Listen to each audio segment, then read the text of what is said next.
Hi and welcome. So in the next couple of minutes, I'd like to talk to you about how to add more color and more flair to your bass lines by extending the range of the notes that you're playing. So let's check out a great little bass line of the jazz blues, and we'll take it from there. Great, here's the line. I'll play it for you and we'll pick through it a little bit afterwards. 1, 2, 3, 4.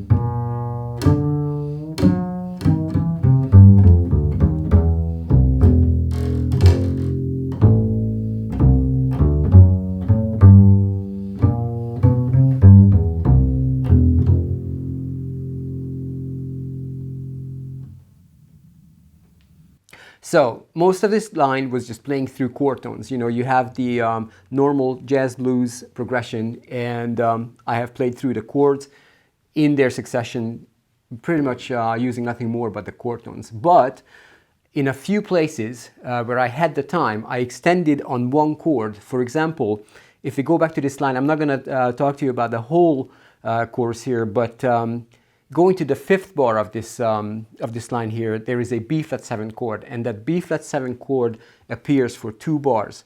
So that allows you a lot of time to extend on the range of that chord. And also, luckily enough, we have an open D string, an open D note as the third of that chord. So I would use that open string to be able to change position from one position to the next, and then to another position to be able to then extend the range of my line here. Okay, so if I go back to that line and if I just play it to you within kind of a closed area here, it would sound like something like this. So it would be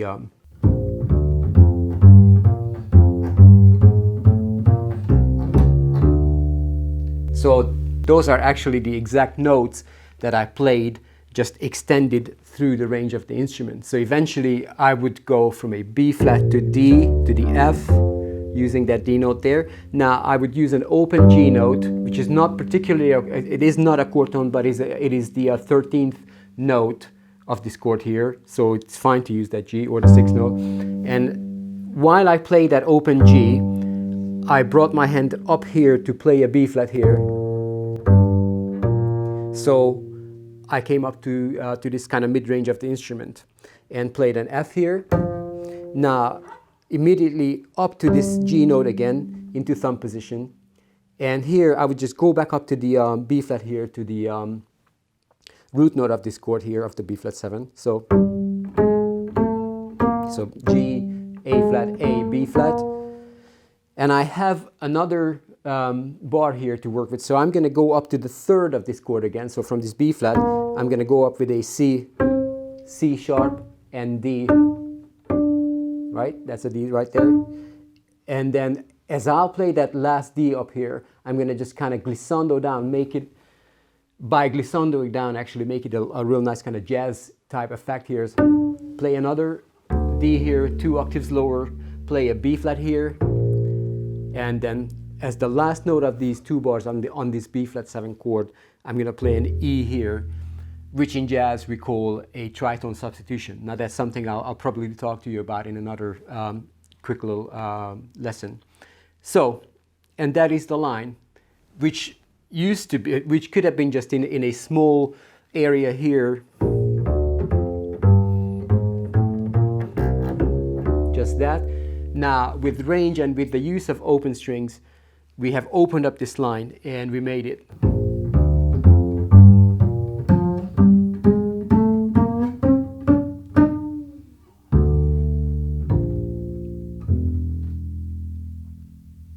This really great big line here that actually covered most of the instrument, coming from this, or coming to this open E note here from this D.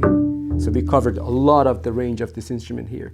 And by doing so, I think I've probably said this before, but you give a lot more color and flavor and just sonic interest to your line.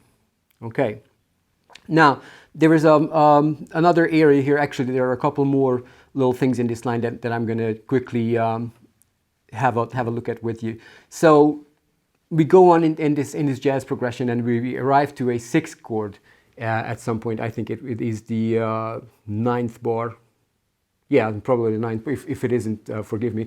So this and this sixth chord in this F blues will be a D7 chord.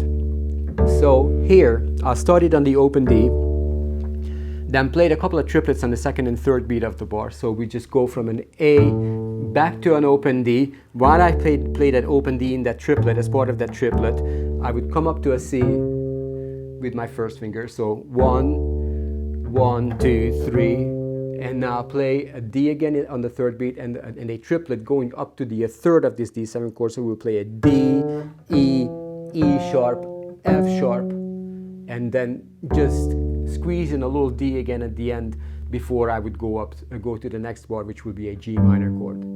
So this particular bar here, this D7, is D, A, D, C, D, E, E sharp, F sharp, and then you will continue up to the onto the next bar, the G minor bar, which is not much to talk about. We are kind of in the same range there, in the same position. So G, just play the root, the third and the fifth of that bar. Now here, as I finish this G7 bar, on the fourth beat of this G minor 7 bar, I would play the F, which is the seventh of this chord, of the G minor 7 chord, with a chromatic approach tone, which is something I'm going to probably talk to you about in another time as well, approach tones and chromatic passing tones and stuff like that. So I'm going to tie this E flat here to an E, which is a new bar here, and marks a C7 chord here, okay?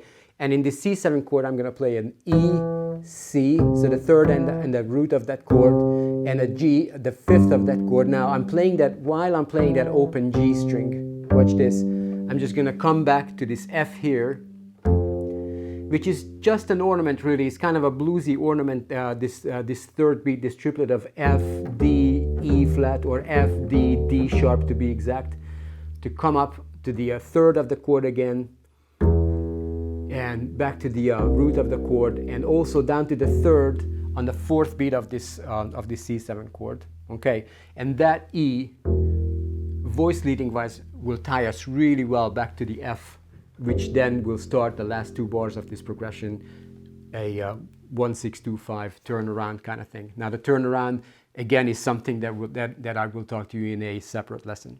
Okay.